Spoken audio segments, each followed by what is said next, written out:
সুখে থাকলে আলহামদুলিল্লাহ বলে, কষ্টে থাকলে ধৈর্য ধরে। কি বলেন? মুমিন আশ্চর্যের না? সুখে থাকলে আলহামদুলিল্লাহ বলে, কষ্টে থাকলে ধৈর্য ধরে। আল্লাহ তাআলার নবী বলেন, এই সুখে থাকলে আলহামদুলিল্লাহ বলার সাথে সাথে মুমিনের জন্য একটা সাদাকা হয়ে যায়। একটা সাদাকা করলে যতটুকু সওয়াব পাওয়া যায়, আলহামদুলিল্লাহ বললে এতটুকু সওয়াব মুমিনের আমলনামায় দেওয়া হয়। আবার একজন মুমিন কষ্টে আছে, এমনকি তার শরীরে একটি কাঁটা বিঁধছে, কাঁটা বিঁধছে। এই কাঁটা বেঁধার কারণে, শরীরে কাঁটার আঘাত পাওয়ার কারণে নবী করিম সাল্লাল্লাহু আলাইহি ওয়াসাল্লাম বলেন, এটাও একটা সাদাকা। এই কাঁটা শরীরে লাগার কারণে তার গুনাহকে আল্লাহ মাফ করে দেন। তাহলে বলেন, মুমিন কি আশ্চর্যের না? মুমিন চতুর্দিক থেকে আশ্চর্যের। আর একটা কথা জানেন,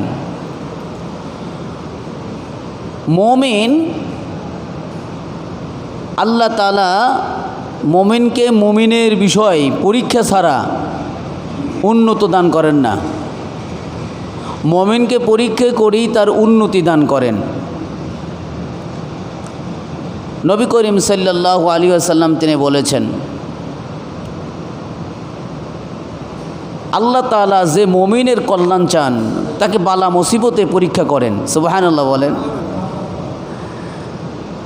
কোনো মুমিনের শুধু বালা আসতেছে, মুসিবত আসতেছে, জানবেন আপনাকে আল্লাহ ভালোবাসতেছেন, বিধায় পরীক্ষা করতেছেন। এই পরীক্ষায় যদি আপনি উত্তীর্ণ হন, তাহলে আপনি হলেন সফল মুমিন। কি মুমিন? সফল মুমিন। আমরা আলোচনা করতেছিলাম মুমিনের গুণাবলী নিয়ে। আজ কয়েক জমা মুমিন সংক্রান্ত আলোচনা অতিবাহিত হচ্ছে। মুমিন হলে লাভ কি? মুমিনের গুণাবলী গত সপ্তাহে শুনেছেন, আজকেও শোনাবো ইনশাআল্লাহ। যার মধ্যে লজ্জা আছে তার মধ্যে ঈমান আছে। যার মধ্যে লজ্জা আছে তার মধ্যে ঈমান আছে। লজ্জা নাই, জানবেন যে ঈমানের খতরাক ঘটেছে, ঈমানের ত্রুটি ঘটেছে। আল্লাহ নবী সাল্লাল্লাহু আলাইহি ওয়াসাল্লাম বললেন, আল হায়াউ মিনাল ঈমান। লজ্জাই হলো ঈমান, আর ঈমানই জান্নাতে যাবে। সুবহানাল্লাহ বলেন। ওয়াল বাযাউ মিনাল জুফা। নবী করিম সাল্লাল্লাহু আলাইহি ওয়াসাল্লাম বলেছেন, কপটতা, দুর্ব্যবহার, অশ্লীলতা, এগুলো হলো কাদার্যতা, গুনাহের কাজ। কিসের কাজ ভাই? আর এই গুনাহের কাজ যারা করে, ওয়াল বাযাউ ওয়াল জুফাউ মিনান নার, কদর্যপূর্ণ কাজ যারা করে তারা জাহান্নামে যাবে। নাউজুবিল্লাহ। তাহলে মুমিন লজ্জাশীল হয়। মুমিন কি হয়? লজ্জাশীল। নবীকে জিজ্ঞেস করা হলো, শ্রেষ্ঠ আমল কোনটা? বিভিন্ন সাহাবী একই প্রশ্ন করেছেন। আল্লাহ নবী সাল্লাল্লাহু আলাইহি ওয়াসাল্লাম সাহাবী ভেদে একই প্রশ্নের উত্তর বিভিন্ন রকম দিয়েছেন। সুবহানাল্লাহ বিহামদি। নবীকে জিজ্ঞেস করলেন সাহাবীরা, সবচাইতে উত্তম আমল কোনটা? এক সাহাবীকে বললেন পিতামাতার সেবা করা। আর এক সাহাবীকে বললেন জিহাদ ফি সাবিলিল্লাহ, আল্লাহর রাস্তায় জিহাদ করা। আর এক সাহাবীকে বললেন ওয়াক্ত মতো নামাজ পড়া। প্রশ্ন কি ছিল? একটি ছিল। প্রশ্ন ছিল একটি, শ্রেষ্ঠ আমল কোনটি? এই প্রশ্নটা বিভিন্ন সাহাবী এসে রাসূলকে প্রশ্ন করেছেন। রাসূল সাল্লাল্লাহু আলাইহি সাল্লাম বিভিন্ন সাহাবীকে একই প্রশ্নের উত্তর বিভিন্ন রকম দিয়েছেন। কারণ হলো, নবী করিম সাল্লাল্লাহু আলাইহি ওয়াসাল্লাম সাহাবী কিরাম রাদিয়াল্লাহু তাআলা আনহু আজমাইনের কলবের বিষয়গুলো আল্লাহ তাআলার মাধ্যম দিয়ে জানতে পেরেছেন। যার মধ্যে মা বাবার সেবার কমতি আছে তাকে বলতেন তোমার মা বাবার সেবা করো, এটাই হলো তোমার জন্য শ্রেষ্ঠ আমল। যার মধ্যে নামাজের ত্রুটি আছে তাকে বলতেন তুমি ওয়াক্ত মতো 5 ওয়াক্ত সঠিকভাবে নামাজ পড়ো। যার মধ্যে জিহাদের ত্রুটি আছে আল্লাহর নবী সাল্লাল্লাহু আলাইহি সাল্লাম বললেন যে তুমি জিহাদের সময় সঠিকভাবে জিহাদ করো। এইভাবে নবী করিম সাল্লাল্লাহু আলাইহি ওয়াসাল্লাম বিভিন্ন সাহাবীকে একই প্রশ্নের বিভিন্ন রকম উত্তর দিতেন। এক সাহাবী এসে জিজ্ঞেস করলেন, ইয়া রাসূলুল্লাহ, শ্রেষ্ঠ আমল কোনটা? এরই জবাবে নবী করিম সাল্লাল্লাহু আলাইহি সাল্লাম বললেন, আল ঈমানুম বিল্লাহ, শ্রেষ্ঠ আমল হলো আল্লাহর প্রতি বিশ্বাস রাখা, ঈমান রাখা, এটা হলো শ্রেষ্ঠ আমল। এরপরে নবী করিম সাল্লাল্লাহু আলাইহি সাল্লাম বললেন, অল জিহাদু ফি সাবিলিল্লাহ, ঈমানের পরে শ্রেষ্ঠ আমল হলো আল্লাহর রাস্তায় জিহাদ করা। সুবহানাল্লাহ বলেন। এরপরে নবী করিম সাল্লাল্লাহু আলাইহি ওয়াসাল্লাম বললেন, তারপরে শ্রেষ্ঠ আমল কি জানো? তারপরে শ্রেষ্ঠ আমল হলো মানুষকে তোমার অনিষ্ট থেকে নিরাপদ রাখা। সুবহানাল্লাহ বলেন। আমার অনিষ্ট থেকে, আমার ক্ষতি থেকে মানুষকে মুক্ত রাখাই হলো শ্রেষ্ঠ আমল। কে বলেছেন? নবী করিম সাল্লাল্লাহু আলাইহি ওয়াসাল্লাম তিনি বলেছেন, আমার আমল ধারা, আমার কর্মধারা, আমার পার্শ্ববর্তী প্রতিবেশী কোনো মুসলমান মুমিন যদি নিরাপদ থাকে, নবী করিম সাল্লাল্লাহু আলাইহি ওয়াসাল্লাম তিনি বললেন, ফা ইন্নাহা সাদাকা, এই তুমি যে নিরাপদ রাখলে তোমার হাত এবং মুখ দ্বারা, তোমার কর্ম দ্বারা পার্শ্ববর্তী মুমিনকে, পার্শ্ববর্তী মুসলমানকে যে তুমি নিরাপদ রাখলে, এই নিরাপদ রাখার কারণে আল্লাহ তাআলা তোমার আমলনামায় একটি সাদাকা দান করেছেন। সুবহানাল্লাহ বলেন। এটা কার জন্য? বলে তাসাদ্দাকু বিহা আলা নাফসিক, এটা তোমার নিজের জন্য কল্যাণকর। তাহলে আমার দ্বারা আমার পার্শ্ববর্তী মুসলমানকে নিরাপদ রাখলে, টাকা দিয়ে দান সাদকা করলে যে সবটা পাওয়া যায়, আমার দ্বারা কোনো মুসলমান যদি ক্ষতিগ্রস্ত না হয়, ওই রকমভাবে দান সাদকার সব আপনার আমল নামে আল্লাহ তাআলা দান করে দেন। সুবহানাল্লাহ বলেন। তাহলে গরিব মানুষ যাদের টাকা নাই তারাও কিন্তু অটোভাবে নেকি পায়, যদি তাদের অনিষ্ট থেকে অপর মুসলমান কি থাকে ভাই? নিরাপদ থাকে। নবী করিম সাল্লাল্লাহু আলাইহি ওয়াসাল্লাম মুমিনের দাম দিয়েছেন কত জানেন? আমার আপনার কাছে মুমিনের দাম কম থাকলে থাকতে পারে, আল্লাহ তাআলার কাছে মুমিনের দাম অনেক। একটা ওজন দিই বলি, একজন মুমিনকে কেউ যদি অন্যায়ভাবে হত্যা করে, একজন মুমিনকে কেউ যদি অন্যায়ভাবে হত্যা করে একজন, আল্লাহ তাআলা তিনি বলেন সারা দুনিয়ার সমস্ত মানুষ যদি এই অপরাধের সাথে জড়িত থাকে, আমি তাদের সবাইকে একসাথে সমূলে ধ্বংস করব একজন মুমিনের জন্য। বলেন একজন মুমিন কত দামি? সারা দুনিয়ার সবাই যদি এই মুমিনকে হত্যার পিছনে জড়িত থাকে, এর জন্য সবাইকে শাস্তি দিতে আল্লাহ তাআলা কণ্ঠাবোধ করবেন না, তাহলে একজন মুমিন আল্লাহ তাআলার কাছে কত দামি। আল্লাহ নবী সাল্লাল্লাহু আলাইহি ওয়াসাল্লাম কাবা গৃহের দিকে লক্ষ্য করে বললেন, হে কাবা, তোমার ঘ্রাণ, তোমার সৌন্দর্য আমাকে মুগ্ধ করেছে, তোমার পবিত্রতা আমাকে মুগ্ধ করেছে। কাবা শরীফ পবিত্র না ভাই? আল্লাহ নবী সাল্লাল্লাহু আলাইহি ওয়াসাল্লাম বলতেছেন, তোমার ঘ্রাণ, তোমার সৌন্দর্য আমাকে মুগ্ধ করেছে। তবে আফসোস, আফসোস, তোমার সৌন্দর্য, তোমার ঘ্রাণের চাইতে কতক মুমিন তোমার চাইতে উত্তম। সুবহানাল্লাহি ওয়া বিহামদিহি বলেন। কথা বুঝতেছেন? শুধু তাই নয়, হযরত ওমর রাদিয়াল্লাহু তাআলা আনহু বললেন, হে হাজরা আসওয়াদ পাথর, পাথরকে লক্ষ্য করে বলছেন, আমি জানি তুমি পাথর, আমি তোমাকে চুমু দিতাম না, কখনোই চুমা দিতাম না। আমার মধ্যে ঈমান আছে, রাসূলকে আমি আমার জীবনের চাইতে বেশি ভালোবাসি। এটা ঈমানের স্বাদ পাওয়ার আলামত। 3টি আলামত যদি আপনার মধ্যে থাকে, সমস্ত কিছুর চাইতে আল্লাহকে বেশি মহব্বত করতে হবে, রাসূলকে মহব্বত করতে হবে। আর আপনি নিজের জন্য যা পছন্দ করেন, অপর মুসলমানের জন্য তাই পছন্দ করতে হবে। আর ঈমান আনার পরে কুফরিতে ফিরে যাওয়া, আগুনে ঝাঁপ দেওয়া যত বড় কষ্ট, কঠিন, অপছন্দের হয়, ঈমান আনার পরে কুফুরিতে ফিরে যাওয়া অতটাই কষ্ট হবে, তবে আপনি জানবেন ঈমানের পরিপূর্ণ স্বাদ পাবেন। নবী করিম সাল্লাল্লাহু আলাইহি ওয়াসাল্লামের অন্যতম সাহাবী হযরতে ওমর রাদিয়াল্লাহু তাআলা আনহু বললেন, হাজর আসওয়াদ এটা কিন্তু একটা জান্নাতি পাথর। হাজর আসওয়াদ কিসের পাথর ভাই? জান্নাতি পাথর। এই পাথরটা দুনিয়ার না, জান্নাত থেকে স্থাপন করা হয়েছে এই জান্নাতি পাথর। এই পাথরের বৈশিষ্ট্য ছিল সাদা। এই পাথরের কালার কি ছিল ভাই? সাদা। কিন্তু এই পাথরের একটা বৈশিষ্ট্য আছে, যতগুলো হাজী সাহেব ওমরাকারীগণ সেখানে হজ করতে যায়, ওই হাজর আসওয়াদ পাথরটা চুমো দেয়। এই পাথরের একটা ক্ষমতা আছে গুনাহকে শোষণ করার। কি করার? গুনাহকে শোষণ করার ক্ষমতা এই হাজর আসওয়াদ পাথরের মধ্যে আছে। মানুষের পাপ অনিষ্ট এইগুলোকে শোষণ করে ওই পাথর আসিল সাদা, হয়ে গেছে কালো। কি হয়ে গেছে ভাই? গুনাহ এমন একটি জিনিস, আল্লাহর নবী সাল্লাল্লাহু আলাইহি ওয়াসাল্লাম বলেন, মানুষের দিলের মধ্যে এক টুকরো গোশত আছে। এই গোশত যদি সঠিক, মানুষ সে সঠিক। এই গোশত যদি সঠিক না থাকে, তার পুরো দেহটাই অসঠিক হয়ে যায়। সেই গোশতটা কি জানো? সেটা হলো কলব। সেটা কি বলেন? কলব। এই কলব যদি নোংরা হয় তাহলে পুরো শরীরই নোংরা হয়ে যায়।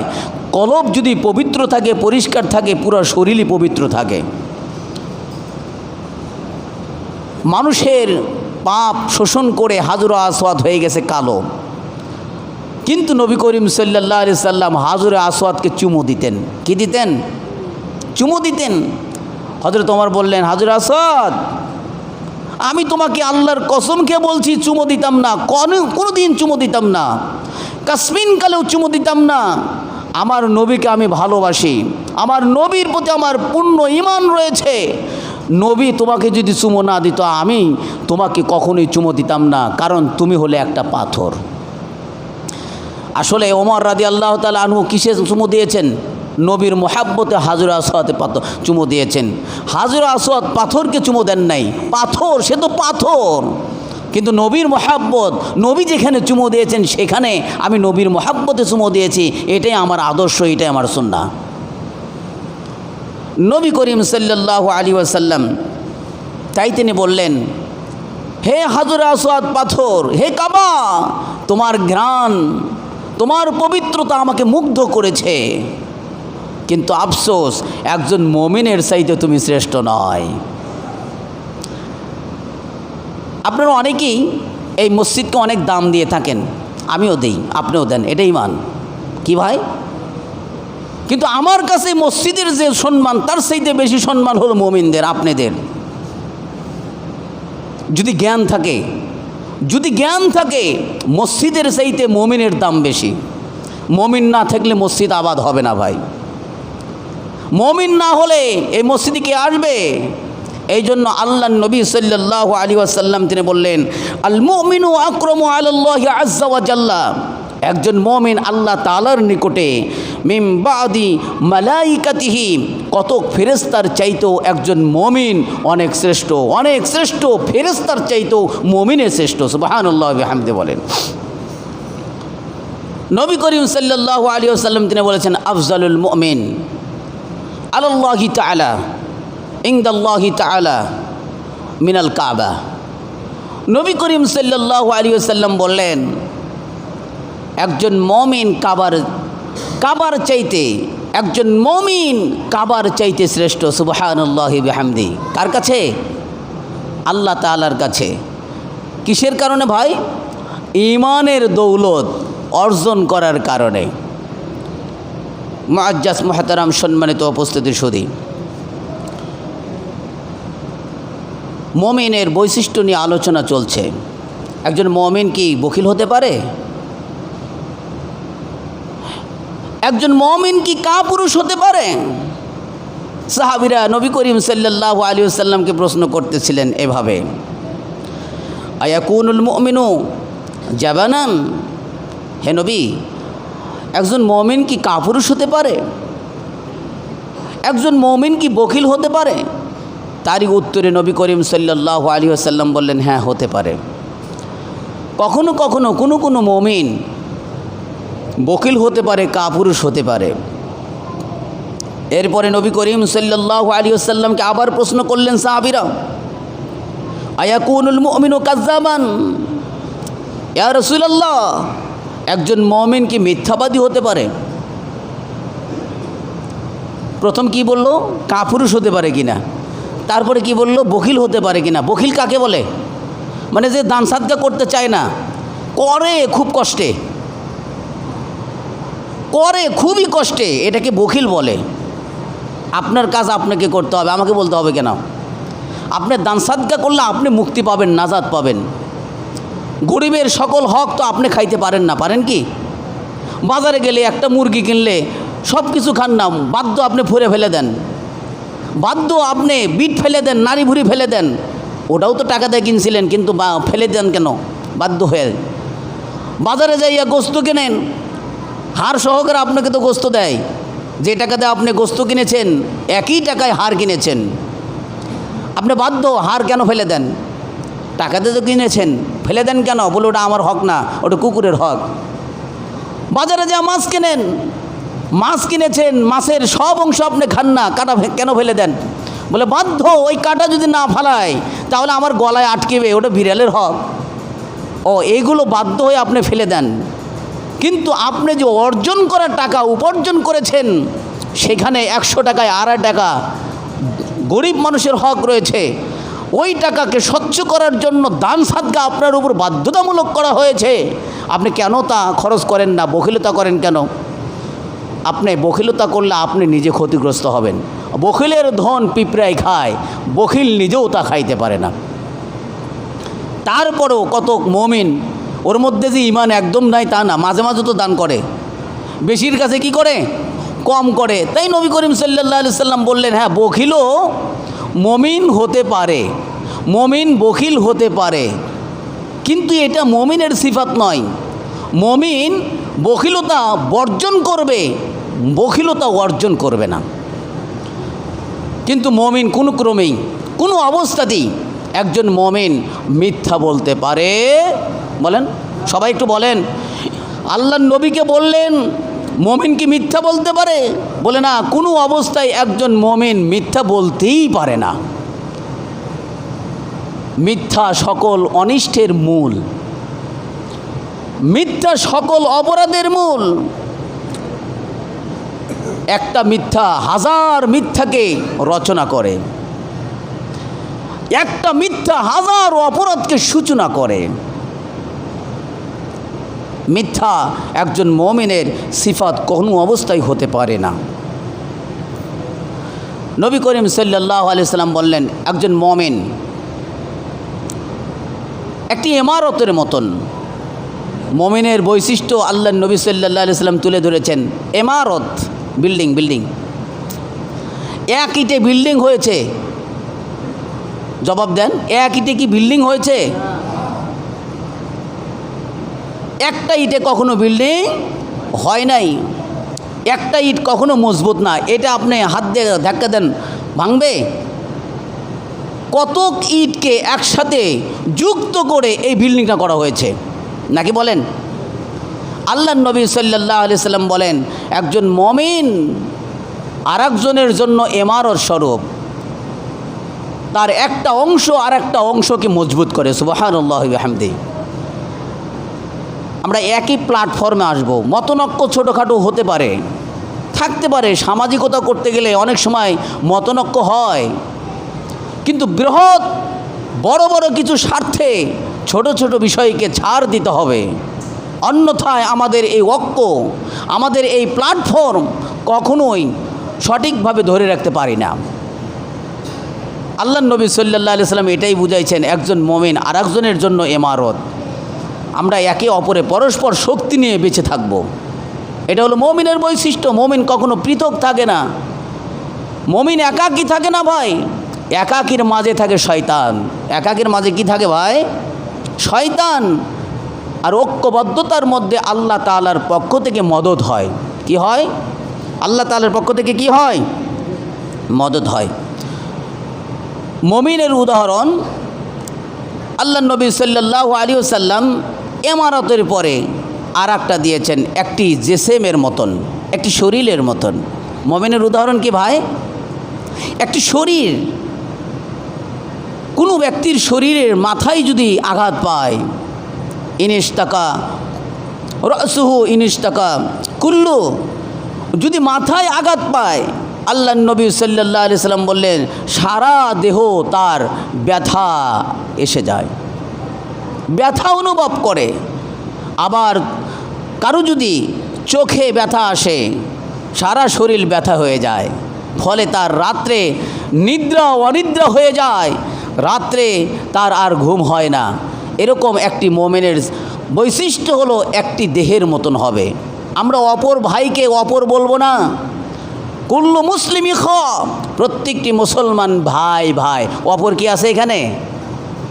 এখানে অপর কথা কি আছে ভাই? আমার ভাই। আর এই হাদিসে বলেছে তোমার নিজের শরীর, আমার নিজের শরীরের প্রতি আমি যেভাবে যত্নশীল হব, আমার পার্শ্ববর্তী মুসলমান মমিন ভাইদের প্রতি ওইভাবেও আমরা যত্নশীল হব। তাহলে আশা করা যায় আপনি প্রকৃত মমিনে রূপান্তরিত হবেন। নবী করিম সাল্লাল্লাহু আলাইহি ওয়াসাল্লাম আমাদেরকে বলেছেন, দেখো মমিনের বৈশিষ্ট্য কেমন।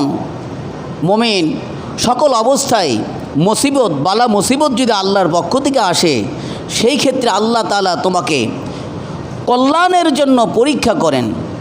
মা ইরিদুল্লাহু বিহি খায়রান ইউসিবু মিন, আল্লাহ নবী সাল্লাল্লাহু আলাইহি সাল্লাম বলেন যে মমিনের আল্লাহ তাআলা কল্যাণ চায়, তাকে বালা মুসিবত, বিভিন্ন মুসিবতে ফেলে পরীক্ষা করেন। সুবহানাল্লাহ বিহামদি বলেন, এটা আপনার জন্য কল্যাণ।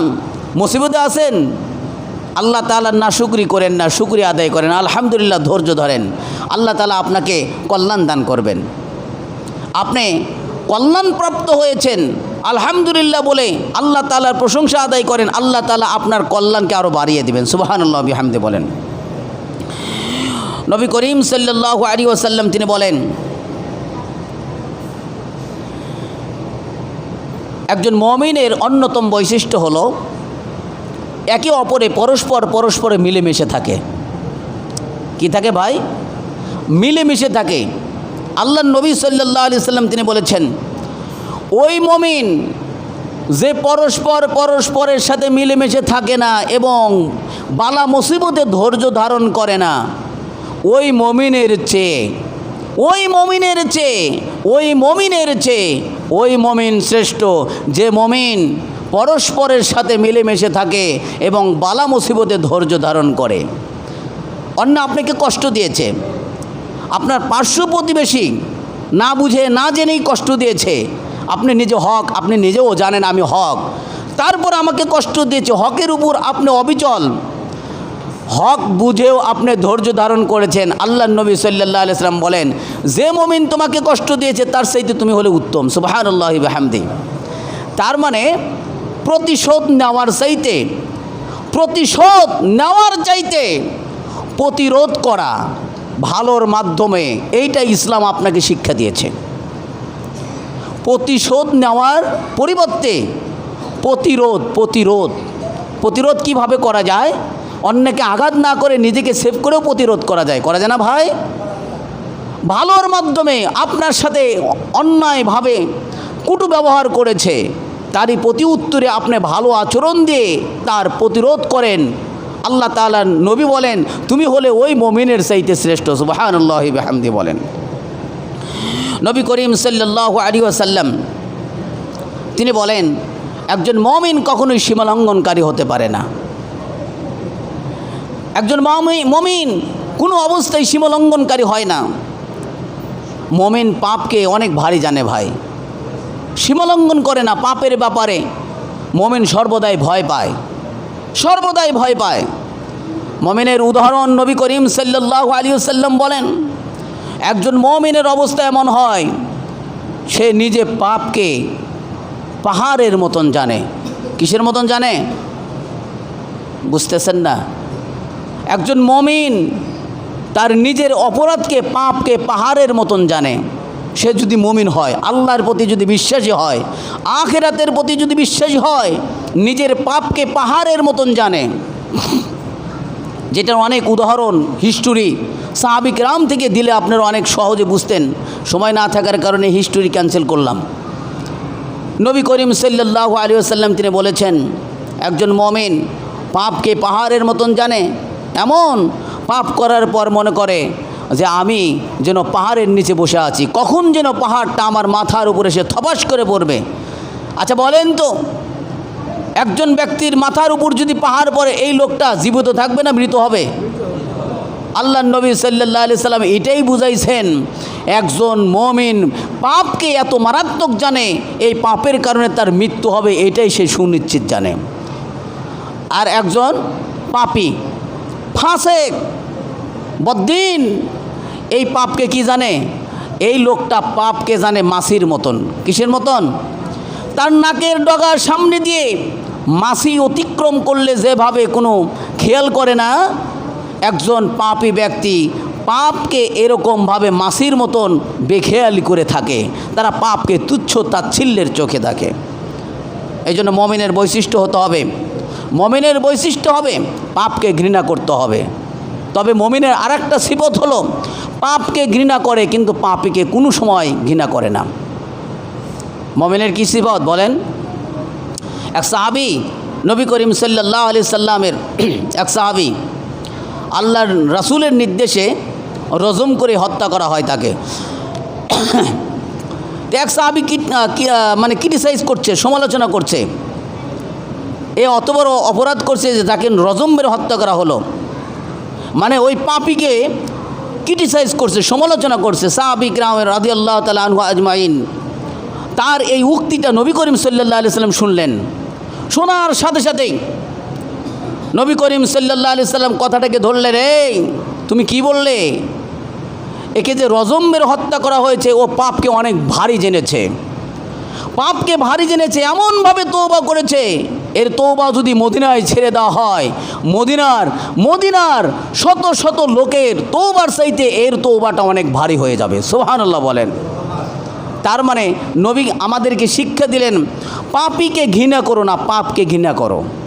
যে কাজটা করেছে সেই কাজটা ঘৃণা করো, পাপীকে ঘৃণা করো না।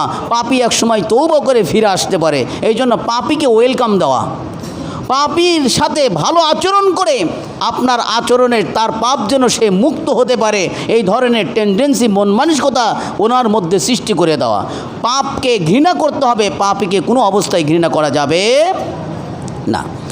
নবী করিম সাল্লাল্লাহু আলাইহি ওয়াসাল্লাম আমাদেরকে মুমিনের বৈশিষ্ট্যগুলো অনেকভাবে জানিয়ে দিয়েছেন, শিক্ষা দিয়েছেন। আল্লাহর রাসূল সাল্লাল্লাহু আলাইহি ওয়াসাল্লাম বলতেছেন, শোনো, মুমিনের বৈশিষ্ট্য এমন হবে, লাইসাত মুমিনু বিত্তাআন ওয়ালাল লাআন ওয়ালাল ফাহিশি ওয়ালাল বাজি। নবী করিম সাল্লাল্লাহু আলাইহি ওয়াসাল্লাম তিনি বললেন, একজন মুমিন সে যদি প্রকৃতই মুমিন হয়, সে দানে কোনো অবস্থায় খোটা দানকারী হতে পারে না। দান করে আমাদের মধ্যে অনেকে আছে এরকম খোটা দেয় না, আমার দানে তুমি এত বড় হইছো। দান করেছে খালেস নিয়তি, তার পরবর্তীতে সে দানে খোটা দিয়েছে, আমার দান ছাড়া এটা হতোই না, ইত্যাদি ইত্যাদি। এই জন্য কিন্তু হিন্দুদের টাকায় মসজিদ গড়ান যায় না। হিন্দুরা টাকা দেওয়ার পরে দানে খোটা দেয়, এই জন্য ওরাও কিন্তু দান সাদকা করে, ওদের টাকায় মসজিদ গড়ান যাবে না। সুনিশ্চিত যদি হন তাদের টাকা দান করার পরে তারা খোটা দিবে না, তারা গর্ববোধ করবে না, সেই টাকাও মসজিদে নেওয়া জায়েজ। আমার কথা বুঝতে পারছেন? তাহলে দানে খোটা দান করা, খোটা দানকারী আল্লাহ তাআলার নবী বলছেন এ কোনো অবস্থায় মুমিন হতে পারে না। মুমিন কোনো অবস্থায় দান করার পর খোটা দিতে পারে না, মুমিন লানত করতে পারে না। আজকে আমরা অনেক এরকম আছি, মৃত ব্যক্তিকেও লানত করতে ছাড়ি না, মৃত ব্যক্তিকেও লানত করি কি না ভাই? জীবিতদেরকে তো লানত করি, অন্যায়ভাবে কাউকে লানত করতে পারে না, মুমিন কোনো অবস্থায় করতে পারে না। মুমিন কোনো অবস্থায় ফাহিশা, কটু ভাষা, মুখ দিয়ে অশালীন কর্মকাণ্ড, কথাবার্তা কোনো অবস্থায় বলতে পারে না। মুমিনের এটা কোনো অবস্থায় সিফত হতেই পারে না। এরপরে নবী করিম সাল্লাল্লাহু আলাইহি সাল্লাম তিনি বললেন, মুমিন অশ্লীল কর্মকাণ্ড করতে পারে না। এগুলো মমিনের সিফাত হতে হবে। আমরা যারা মমিন এই ধরনের কর্ম আমরা কোনো অবস্থায় করব না। আল্লাহ নবী সাল্লাল্লাহু আলাইহি সাল্লাম আরেকটি কথা বলেছেন, দেখেন মমিন একই অপরাধ দুইবার করবে না। হতে পারে আমি আপনি না বোঝার কারণে পাও পিছলিয়ে হঠাৎ করে একটি গুনাহ একটি অপরাধ সংঘটিত হতে পারে। নবী করিম সাল্লাল্লাহু আলাইহি সাল্লাম বললেন, মমিনের বৈশিষ্ট্য তো এরকম হবে, মমিন একই অপরাধে দুইবার ধ্বংসিত হবে না, একই অপরাধ দুইবার করবে না। হঠাৎ করে হয়েছে একবার, এটাই শেষ, আমি অনুতপ্ত হইলাম, বুঝতে পারছি আমার ভুল হয়ে গিয়েছে, তৎক্ষণাৎ ফিরে যান। এটাই হলো মুমিনের সিফাত। মুমিন কোনো অবস্থায় একই অপরাধ দুইবার করে না। আল্লাহ তাআলা আমাদের সবাইকে মুমিনের আরও অন্য সিফাত ইনশাআল্লাহ আগামী